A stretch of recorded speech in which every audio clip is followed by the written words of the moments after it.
السلام علیکم ناظرین، ہمارا آج کا موضوع بحیرہ مرداد یعنی ڈیڈ سی۔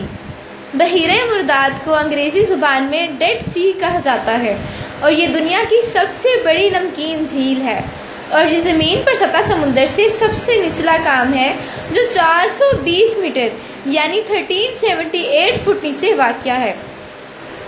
البتہ یہ بحیرہ مرداد سے متعلق وہ معلومات ہیں جن سے آپ سب واقف ہیں، لیکن آج میں آپ کو کچھ ایسی معلومات دے رہی ہوں جس کے بارے میں کوئی نہیں جانتا، جیسے کہ کیا آپ جانتے ہیں کہ بحیرہ مرداد کو مرداد کیوں کہا جاتا ہے یا پھر اس میں اتنا زیادہ نمک کیوں ہے؟ ایسے ہی کئی سوالات کے جواب اس ویڈیو میں موجود ہیں۔ بحیرہ مرداد کو مرداد اس لیے کہتے ہیں، آئیے اس کے بارے میں بات کر لیتے ہیں۔ بحیرہ مرداد کو مرداد اس لیے کہا جاتا ہے کیونکہ نمک کی بہت زیادہ مقدار کی وجہ سے یہاں کوئی بھی جاندار زندہ نہیں رہ سکتا۔ ہاں، البتہ کچھ چھوٹے اجسام کے جاندار ضرور اس کی تہہ میں پائے جاتے ہیں۔ بحیرہ مرداد کو یوں تو سمندر کہا جاتا ہے، لیکن تکنیکی اعتبار سے یہ کھارے پانی کی ایک جھیل ہے جس میں اردن کے دریا کا پانی بھی بہتا ہے۔ بحیرہ مرداد میں دیگر سمندروں کے مقابلے میں تقریباً 10 گنا زیادہ نمک پایا جاتا ہے، یہاں تک کہ بحیرہ مرداد میں شامل ہونے والا اردن کے دریا کا میٹھا پانی بھی اس پر کوئی اثرات مرتب نہیں کرتا۔ کیا آپ جانتے ہیں کہ بحیرہ مرداد اتنا نمکین کیوں ہے؟ اس کا مختصر سا جواب یہ ہے، بارش کا پانی۔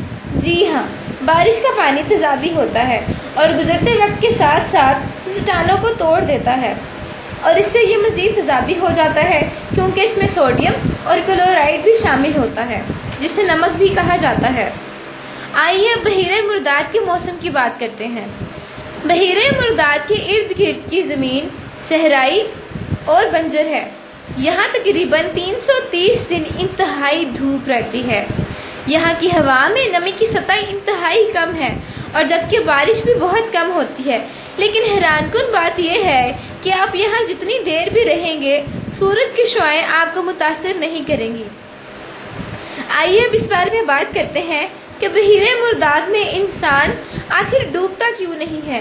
جس کو تیراکی کا شوق ہے اور اس کو تیرنا نہیں آتا، وہ بحیرہ مرداد پر اپنا شوق پورا کر سکتا ہے، کیونکہ نمک کی زیادہ مقدار کی وجہ سے یہاں کا پانی باقی سمندروں سے بھاری ہے جو انسان کو ڈوبنے نہیں دیتا اور وہ صرف پانی کے اوپر تیرتا رہتا ہے۔ بحیرہ مرداد کی منفرد آب و ہوا کی ایک خصوصیت یہ بھی ہے کہ یہاں آپ کو اضافی آکسیجن حاصل ہوتی ہے، جس کی وجہ سے آپ خود کو تر و تازہ اور پرسکون محسوس کرتے ہیں۔ قدیم وقتوں سے بحیرہ مرداد کو صحت کے لیے بہترین قرار دیا جاتا ہے۔ ہمیشہ سے ہی بحیرہ مرداد طبی ماہرین کے درمیان انتہائی مقبول رہا ہے۔ مجھے یقین ہے کہ آپ کو ڈیڈ سی سے متعلق یہ معلومات پسند آئی ہوں گی۔